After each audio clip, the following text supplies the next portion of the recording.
power and rights of company secretary. A company secretary is a high-level officer. He enjoys certain right and power as per contract made with the company which are as follows சொல்லி கொடுத்துருக்காங்க. சரியாப்பா, இதில் வந்து என்ன கொடுத்துருக்காங்கன்னா power வந்து கொடுத்துருக்காங்க. சரியா, power and rights of the secretary, நிர்மசலின் அதிகாரம் மற்றும் என்னப்பா உரிமைகள். இதில் வந்து என்ன சொல்லியிருக்காங்க, நிறுவனத்தின் உயர்நிலை அதிகாரியாக விளங்கும் செயலருக்கான சில உரிமைகளும் அதிகாரிகளும் உள்ளது. அந்த கம்பெனியோட ஹை லெவல் ஆஃபீஸராக வந்து யார் வந்து இருக்கிறாங்கனாக்கா செக்ரட்டரி. அவங்களுக்குன்னு சொல்லி என்ன இருக்குது, ரைட்ஸ் அண்டு பவர் வந்து இருக்குது அப்படிங்கிறாங்க. அவை நிறுவனத்துடன் கூடிய ஒப்பந்தத்துக்கு உட்பட்டதாகும். கம்பெனியோட கான்ட்ராக்டோட என்ன பண்ணியிருக்கிறாங்க, அது வந்து இன்க்ளூட் வந்து பண்ணியிருக்கிறாங்கங்கிறாங்க. ஃபர்ஸ்ட் ஒன் பார்த்தீங்கன்னாக்கா சூப்பர்விஷன் அண்டு கண்ட்ரோல். சரியா, supervision and control. As a head of the office a company secretary has the right to supervise, direct and control all office activity of subordinate office அப்படிங்கிறாங்க. சரியா, மேற்பார்வை மற்றும் கட்டுப்படுத்தும் அதிகாரம். நிறுவனத்தின் தலைமை ஊழியராக இருக்கும் செயலர் தன் கீழ் பணிபுரியும் அலுவலர்களின் செயல்பாடுகளை மேற்பார்வை செய்யவும் வழிகாட்டவும் கட்டுப்படுத்தும் அதிகாரம் உண்டு. சரி, அதேமாதிரி நிறுவனத்தின் தலைமை ஊழியராக இருக்கும் செயலர் வந்து என்ன பண்ணுறாங்க, தன் கீழ் பணிபுரியும் அலுவலரின் செயல்பாடுகளை என்ன பண்ணுறாங்கன்னு சொல்லி பார்த்தீங்கன்னாக்கா பணிபுரியும் அலுவலரின் செயல்பாடுகளை மேற்பார்வை செய்யவும் வழிகாட்டும் கட்டுப்படுத்தும் அதிகாரம் வந்து இருக்குது. புரிஞ்சுதா? நிறுவனத்தின் தலைமை ஊழியராக யார் வந்து இருக்கிறா, செயலாளர் வந்து இருக்கிறார். அதுக்கு கீழே யார் வந்துட்டு ஒர்க் பண்ணுறாங்களோ அந்த பணியாளர்கள்லாம் மேற்பார்வை வந்து சூப்பர்வைஷன் பண்ணுறதுக்கும் டைரக்ட் அண்ட் கண்ட்ரோல் வந்து பண்ணுறதுக்கும் ஆஃபீஸ் ஆக்டிவிட்டி வந்து என்ன பண்ண சபார்டினேட் வந்து பண்ணுறதுக்கும் கட்டுப்படுத்துக்கும் அதிகாரம் வந்து இவங்களுக்கு வந்து இருக்குது. சரியா, அதே நெக்ஸ்ட்டு பார்த்தீங்கன்னா சைனிங் அத்தாரிட்டி. சரியா, being a principal officer a company secretary can sign conduct proceeding of the company meeting files and document on behalf of the company. கையொப்பமிடும் உரிமை அதிகாரம். நிறுவனத்தின் பிரதான மூத்த அதிகாரிகளின் ஒருவரான செயலர் நிறுவனத்தின் சார்பாக பல ஒப்பந்தங்களில் நிறுவன கூட்ட நடவடிக்கை குறித்த கோப்புகளில் கையொப்பமிடும் அதிகாரத்தை பெற்றுள்ளார். சரியா, இவர் வந்து எந்த ஒரு டாக்குமெண்ட்லையும் சைன் பண்ணுறதுக்கு உண்டான என்ன இவருக்கு வந்து பவர் வந்து இருக்குது. சரியாப்பா, பிரின்சிபல் ஆஃபீஸர் இவர் தான். சரியா, நிறுவனத்தின் பிரதான மூத்த அதிகாரி அவர் தான் யாருன்னா செயலாளர் அப்படிங்கிறாங்க.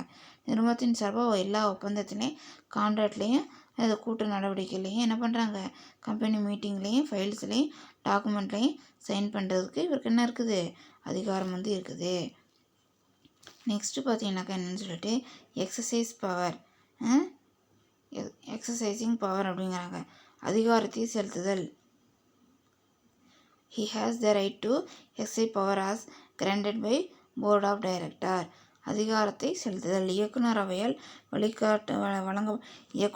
வழங்கப்பட்டுள்ள அதிகாரங்களை செயல்படுத்தி கொள்ளும் உரிமை செயலருக்கு உண்டு. சரியா, இயக்குனர் வந்து இயக்குனரவையால் பல அதிகாரத்தை செயல்படுத்திக்கொள்ள உரிமை உண்டு.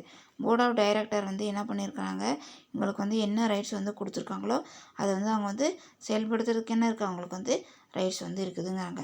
அடுத்து பார்த்தீங்கன்னாக்கா issuing டெஸ்டிமோனலி. A company secretary can issue testimonials to employee on behalf of the company. சரியா, இதை என்ன சொல்கிறாங்கன்னு சொல்லி பார்த்தீங்கன்னாக்கா சான்றிதழ் வழங்கும் உரிமை.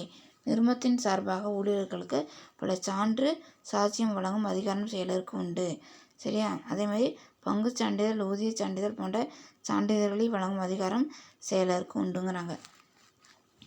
சரியா, சான்றிதழ் வழங்கும் உரிமைன்னு பார்த்தீங்கன்னாக்கா இஷ்யூயிங் டெஸ்டிமோனியலி. சரியா, நிறுவனத்தின் சார்பாக வந்து ஊழியர்களுக்கு பல சர்டிஃபிகேட் வந்து கொடுக்கறதுக்கு யாருக்கு வந்து இப்போ ரைட்ஸ் வந்து இருக்குது, இந்த செக்ரட்டரிக்கு வந்து ரைட்ஸ் வந்து இருக்குது. பங்கு சான்றிதழ், ஊதிய சான்றிதழ். சரியா, பங்கு சான்றிதழ்னாக்கா என்னென்னு சொல்லி பார்த்தீங்கன்னாக்கா share certificate.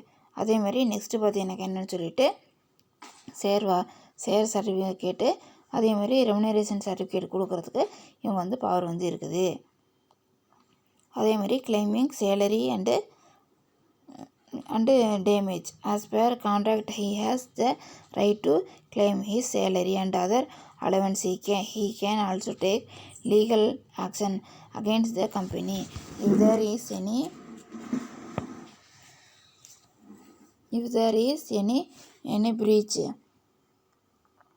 breach of contract before his service are terminated, he can demand a reasonable notice and claim damage for his wrongful dismissal அப்படிங்கிறாங்க. சரியாப்பா, இதில் வந்து என்ன சொல்கிறாங்கன்னு சொல்லி பார்த்தீங்கன்னா, ஊதியம் மற்றும் இழப்பீடு கோரும் உரிமை. நிறுவனத்துடன் செய்து கொண்ட ஒப்பந்தத்தின்படி செயலர் தமக்குரிய ஊதியத்தையும் இதரப்படியும் பெரும் உரிமை உண்டு. இந்த கம்பெனிகிட்ட என்ன வந்து கான்ட்ராக்ட் வந்து பண்ணியிருக்காங்களோ அதுக்கேற்ற மாதிரி அதுக்குண்டான அமௌண்ட்டும் சேலரியும் அதே மாதிரி அவங்களோட அலவன்ஸும் வாங்குறதுக்கு அவருக்கு வந்து ரைட்ஸ் வந்து இருக்குது. பணி நீக்கம் செய்யப்படும் முன்னர் அதற்கான விளக்கம் தாங்கி அறிக்கையை கேட்டு பெரும் உரிமை உண்டு. சரி, அவங்க வந்து என்ன பண்ணாங்க, அவங்கள வந்து வெளியில் ஏற்றுறாங்கனாக்கா, வேண்டாம் நீங்கள் வந்து லீவ் ஆயிருங்கன்னு சொல்கிறாங்கனாக்கா, அவங்கள வந்து ஏன் வேண்டாங்கிறாங்க, என்ன ரீசன் அப்படிங்கிறத சொல்கிறதுக்கு இவங்களுக்கு என்ன இருக்குது, இவங்களுக்கு வந்து ரைட்ஸ் வந்து இருக்குது அப்படிங்கிறாங்க. சரி, அதேமாதிரி பார்த்தீங்கன்னா பணி நீக்கத்திற்கான இழப்பீட்டை பெரும் உரிமை செயலருக்கு உண்டு. அது என்ன வந்து அவங்க வந்து வெளியில் வந்து ஏற்றிட்டாங்கனாக்கா அதுக்குண்டான அவங்களுக்கு உண்டான நஷ்ட ஈடு வந்து பெறதுக்கு அவங்களுக்கு வந்து ரைட்ஸ் வந்து இருக்குது. அதேமாதிரி preferential creditor during winding up of a company secretary can claim his legal duties on a preference basis அப்படிங்கிறாங்க. சரி, இப்போ இதில் வந்து என்ன சொல்கிறாங்கன்னு பார்த்தீங்கன்னாக்கா, முன்னுரிமை கடனீந்தோர் நிர்ம கலைப்பின் போது நிர்ம செயலாளர் தனக்கு சேர வேண்டிய சட்டப்பூர்வமான நிலுவைத் தொகையை முன்னுரிமை கடனீந்தோரை போல பெற்றுக்கொள்ளும் உரிமை செயலருக்கு உண்டு. சரியா, கலைப்பின் போது என்ன பண்ணுறாங்கன்னு பார்த்தீங்கன்னா, நிர்ம செயலாளருக்கு தமக்கு சேர வேண்டிய சட்டப்பூர்வமான நிலுவைத் தொகையை வந்து முன்னுரிமை கடனீந்தரை போல பெற்றுக்கொள்ளும் உரிமை செயலருக்கு உண்டு. அது வந்து வைண்டிங் அப் வந்து பண்ணும்போது கன்சர்ன் வந்து என்ன பண்ணால் வைண்டிங் அப் பண்ணுறாங்கனாக்கா, அப்போ வந்து அந்த செக்ரட்டரி என்ன பண்ணிக்கலாம், ப்ரிஃபரன்ஸ் ஷேர் ஹோல்டர் மாதிரி என்ன பண்ணிக்கலாம், இவர் வந்து தனக்கு வந்து சேர வேண்டிய தொகையை வந்து என்ன பண்ணிக்கலாம், சீக்கிரம் வந்து அவங்கள்ட்ட வந்து கிளைம் பண்ணி வந்து வாங்கிக்கலாம் அப்படிங்கிறாங்க. நெக்ஸ்ட்டு பார்த்தீங்கன்னாக்கா அட்டெண்டிங் மீட்டிங். சரி, attending meeting he has the right to be physically present in meeting of the shareholder and board of director அப்படிங்கிறாங்க. கூட்டத்தில் கலந்து கொள்ளும் உரிமை. சட்டப்படி செயலருக்கும் நிறுவனத்திற்கும் இடையே முதலாளி தொழில் என்ற உறவு நிலவுகிறது. சரியா, சட்டப்படி லீகலாக அவங்களுக்கு என்ன வந்துருக்குதுன்னு சொல்லி பார்த்தீங்கன்னாக்கா, என்ன இருக்குது, செயலருக்கு நிறுவனத்துக்கும் செக்ரட்டரிக்கும் அதேமாதிரி கம்பெனிக்கு என்ன வந்து இருக்குதுன்னு சொல்லி பார்த்தீங்கன்னாக்கா, இடையே வந்து முதலாளி அதேமாதிரி தொழிலாளி, சரியா, ஓனரு எம்ப்ளாயிங்கிற ரிலேஷன்ஷிப் வந்து இருக்குது. நெக்ஸ்ட்டு பார்த்தீங்கன்னாக்கா, ஒரு சாதாரண பணியாளரை பணி நீக்கம் செய்வதை போல் செயலரையும் பணி நீக்கம் செய்ய முடியும். நார்மலாக என்ன பண்ணுறோம், நம்ம ஒரு எம்ப்ளாயி வந்து எப்படி வந்து நம்ம வந்து வெளியில் ஏற்றுறோமோ அதே மாதிரி செக்ரட்டரி வந்து வெளியில் ஏற்றுறதுக்கு ரைட்ஸ் வந்து இருக்குது, வந்து பண்ண முடியுங்கிறாங்க. எந்த நேரத்திலும் செயலர் பணி நீக்கம் செய்ய இயக்குநருக்கு உள்ள அதிகாரம் உண்டு. எந்த டைம்லேயும் வந்து அவங்க வந்து என்ன பண்ணுறாங்க, வெளியில் ஏற்றுறதுக்கு அவங்களுக்கு என்ன போர்ட் ஆஃப் டைரக்டருக்கு ரைட்ஸ் வந்து இருக்குது. அதேமாதிரி நெக்ஸ்ட்டு பார்த்தீங்கன்னாக்கா, removal dismissal of company secretary. சரியா, அதேமாதிரி நிர்ம செயலரை நீக்குதல். Removal dismissal of company secretary in accordance with the law governing relationship between a master and servant.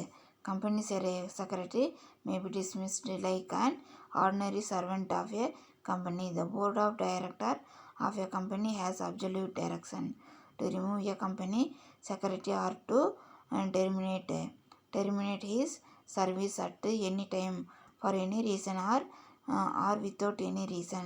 Generally, secretary may be terminated under the following situationங்கிறாங்க. நிறுவனத்திற்கும் செயலருக்கும் உள்ள உறவு முதலாளி மற்றும் ஊழியர் உறவே.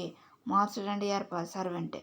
எனவே ஒரு சாதாரண ஊழியரை பதவி நீக்கம் செய்வதைப் போல நிர்ம செயலர் பணியிலிருந்து ஏதேனும் காரணத்திற்காகவோ அல்லது எக்காரணம் இல்லாமலோ எந்த நேரத்திலும் பணி நீக்கம் செய்ய இயக்குநரவைக்கு அதிகாரம் உண்டு. சரி, எந்த நேரத்துலையும் பணி நீக்கம் வந்து செய்கிறதுக்கு சாதாரண ஊழியர் வந்து எப்படி வந்து அவங்க வந்து வெளியில் அனுப்புகிற ரிமூவல் வந்து பண்ணுறாங்களோ, டிஸ்மிஸ் வந்து பண்ணுறாங்களோ, அதே மாதிரியே எக்காரணம் இல்லாமல் கூட என்ன பண்ணிடலாம், எந்த நேரத்திலும் வெளியில் அனுப்புறதுக்கு இவங்களுக்கு வந்து பவர் வந்து இருக்குது அப்படிங்கிறாங்க. நெக்ஸ்ட்டு பார்த்தீங்கன்னாக்கா என்னென்னு சொல்லிட்டு இதன் வந்துட்டு first one when his term of appointment has expired. சரியா, பொதுவாக காரணத்திற்காக செயலர் பணி நீக்கம் செய்யப்படலாம். சரிப்பா, இது கீழே வந்து கொடுத்துருக்க மாதிரி ஒரு சில சுச்சுவேஷனில் அவர் என்ன பண்ணலாம், அவர் வந்து வெளியில் வந்து ஏற்றலாங்கிறாங்க. when he is given a proper notice of dismissal as per the term of agreement of employee. செயலரின் பணிக்காலம் முடிந்தவுடன் நீக்கம் செய்யலாம். அதேமாதிரி செயலரோட பணிக்காலம் வந்து முடிச்சோன்னா என்ன பண்ணிடலாம், அவரோட டைம் வந்து முடிஞ்சிருச்சுனாக்கா, ஏஜ் முடிஞ்சிருச்சுன்னா என்ன பண்ணலாம், அவர் வந்து இல்லை இத்தனை வருஷம் கான்ட்ராக்ட் போட்டு அவங்க வந்து நடத்தியிருந்தாங்கனாக்கா கான்ட்ராக்ட் முடிஞ்சு என்ன பண்ணலாம், வெளியில் வந்து ஏற்றிடலாம். தேர்ட் ஒன் பார்த்தீங்கன்னா when he make a secret profit. செயலர் உடன்படிக்கை விதிமுறைகள் மீறும்போது உரிய அறிவிப்பு மூலம் பணி நீக்கம் செய்யலாம். செயலர் ரகசிய லாபம் ஈட்டினா பணி நீக்கம் செய்யலாம். அதை சீக்கிரட்டாக வந்து ப்ராஃபிட் வந்து ஏர்ன் பண்ணாக்கா என்ன பண்ணிடலாம், வந்து வெளியில் வந்து ஏற்றிடலாம். when he misconduct himself. அதேமாதிரி செயலர் தவறான நெறியின்றி நடக்கும்போது, சரி, அது வந்து மிஸ்கான்டாக்டாக வந்து நடக்கும்போது. அதேமாதிரி பார்த்தீங்கன்னாக்கா where he is found to be guilty of moral and reputed negligence, disobedience, incompetence அப்படிங்கிறாங்க. சரி, இதில் வந்து என்ன சொன்னால், செயலர் ஒப்பந்தத்தை மீறி ஒழுங்கின் நடவடிக்கையில் ஈடுபடும்போது ஒத்துழையாமை, தகுதியின்மை பணி நீக்கம் செய்யப்படலாம். நிரந்தர இயலாமை போன்ற காரணங்களாலும் பணி நீக்கம் செய்யப்படலாம். இது மாதிரி என்ன பண்ணலான்னு பார்த்தீங்கன்னாக்கா என்ன பண்ணிடலாம், அவங்க வந்து வெளியில் வந்து அனுப்பிடலாம்.